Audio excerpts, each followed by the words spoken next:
Welcome to War 11, Biomutant here, and in War 11 we are facing Latin American players, LAEPS in short I think.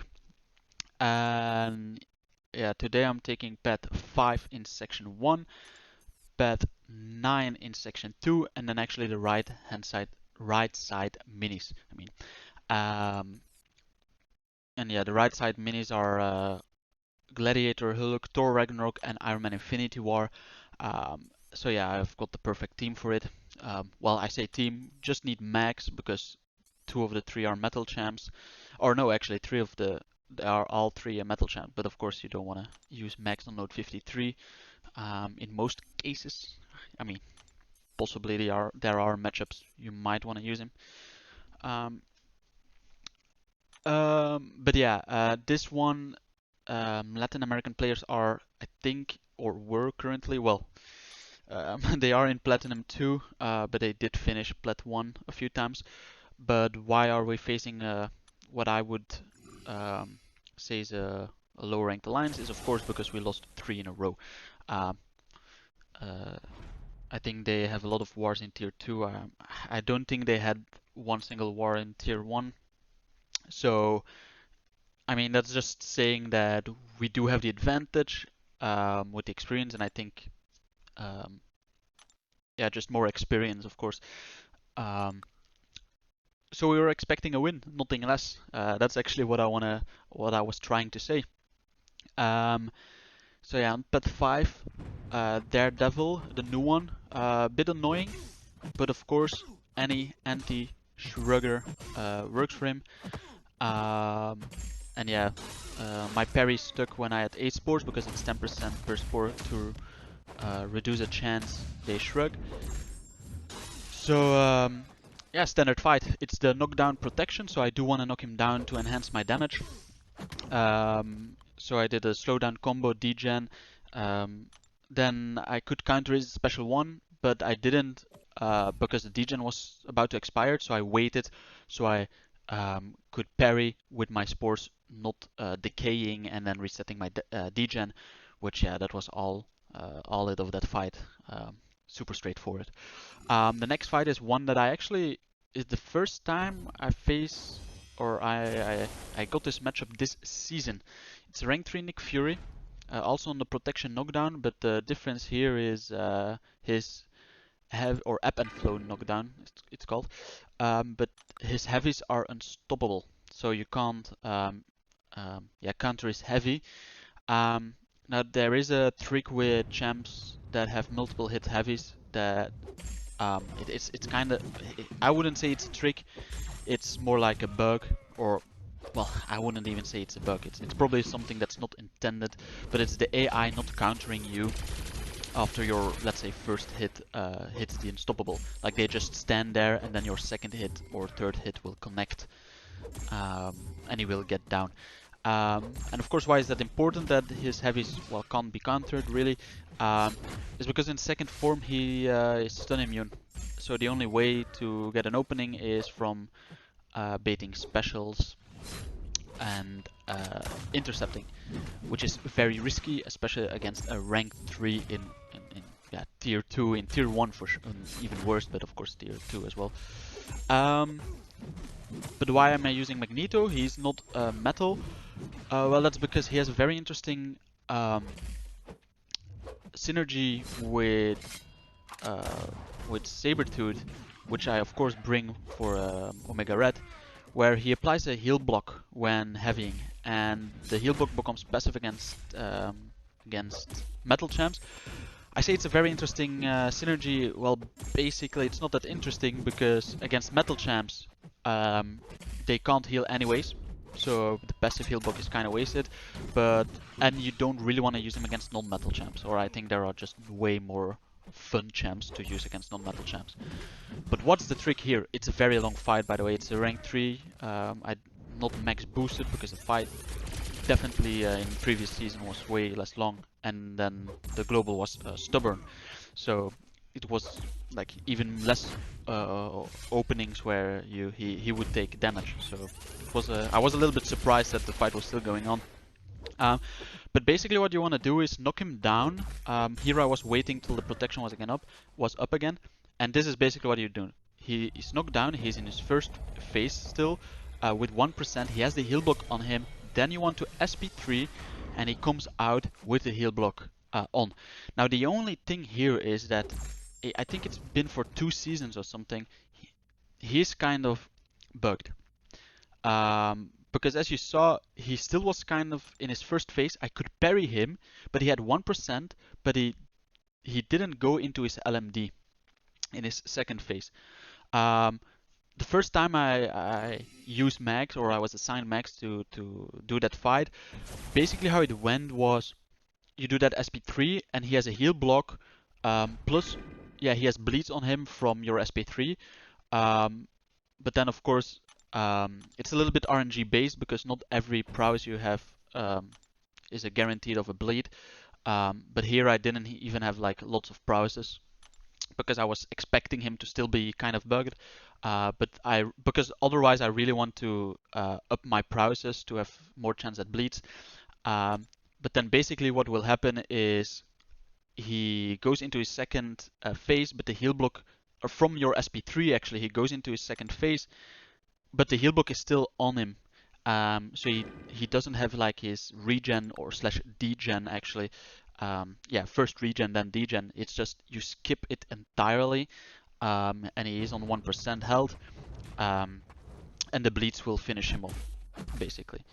So yeah, now on pet 9. Again, the first fight on that stun reflection, basically you need to play full stun immune, because it's one eye open. You will take damage back if you parry him and hit him. But yeah, with Omega Red, if you parry him, you will take the spore damage back.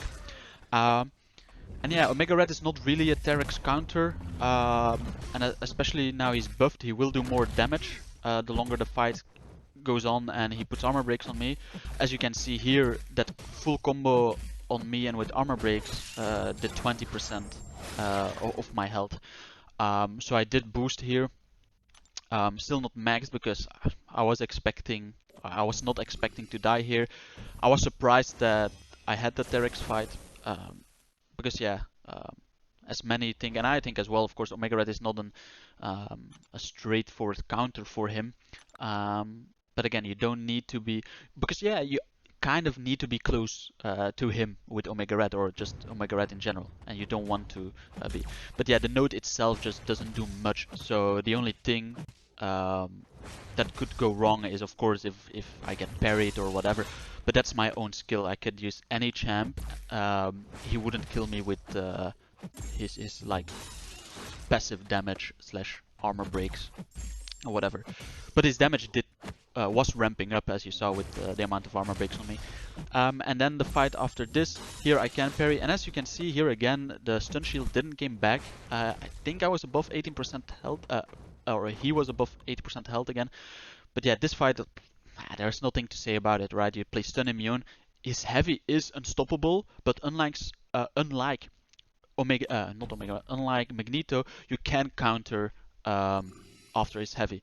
Like the unstoppable is over before his heavy animation is, so you can easily counter with normal hits with your own heavy as well.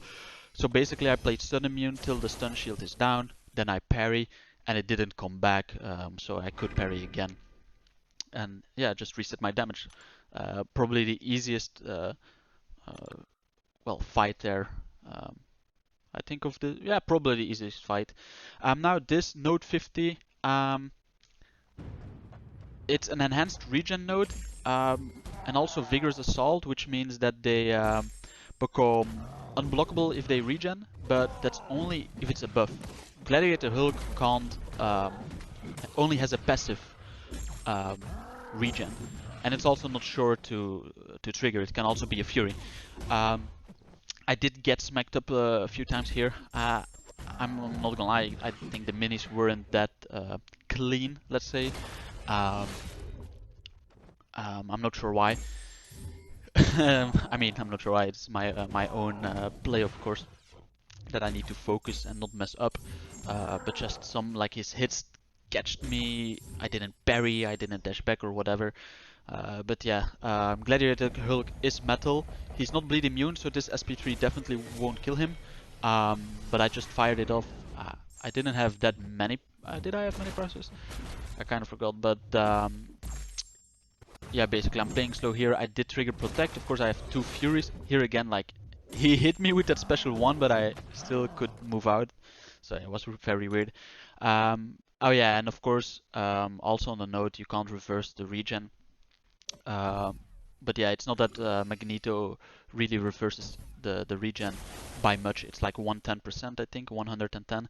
And then again, I had the synergy with the heal block, um, which stops the reverse regen if that would be the case. Um, but yeah, that was a very easy fight, just heavy, just SP3. It's just an extra large champion, so you saw in the fight I did trigger protect a few times, but yeah, that isn't that bad anyway. Because yeah, Gladiator Hulk is harder to intercept when he has that smash ability, but what I do is like back off if I need to really intercept. I back off when he has low crowd excitement, so he doesn't. Well, he has less chance for smash attacks. Here I try to back up in the corner. I would have hoped that he would um, be more aggressive, so I had more spores, but still above 10. It's okay. I did put a regen boost on, um, because at this stage, yeah, and here my heavy didn't not connect. Very weird. I'm not sure like how I got the spacing wrong. Um, but yeah, I did put on a regen boost just because we still have a chance at this stage at a Deathless PG yet again, the third time this season.